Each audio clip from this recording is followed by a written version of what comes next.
Pemirsa, maraknya judi online tak lepas dari banyaknya promosi di media sosial, terlebih oleh para influencer dengan ribuan pengikut. Dan kini Satreskrim Polres Buleleng kembali menangkap 3 orang tersangka yang mempromosikan judi online melalui akun media sosial miliknya.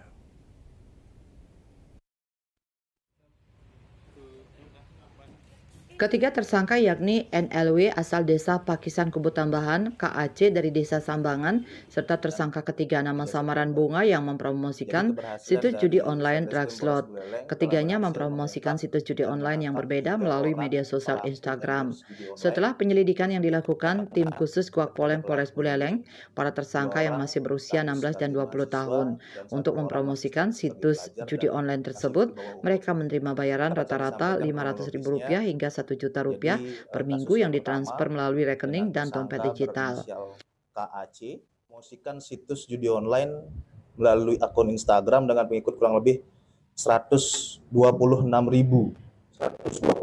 cukup banyak.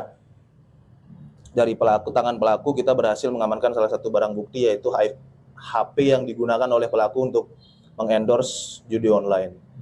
Pelaku ini mempromosikan judi online sejak bulan Agustus sampai dengan September 2024, yang mana pelaku dari hasil kejahatannya mendapatkan upah kurang lebih sekitar Rp1 juta tiap minggunya.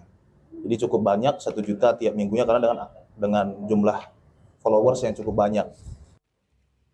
Barang bukti yang berhasil diamankan dari ketiganya berupa telepon genggam serta hasil tangkapan layar Instastory. Para tersangka dikenakan pasal 45 ayat 3, junto pasal 27 ayat 2 Undang-Undang RI nomor 19 tahun 2016 tentang ITE dan atau pasal 303 KUHP. Ancaman hukumannya adalah pidana penjara maksimal 10 tahun dan denda hingga 10 miliar rupiah.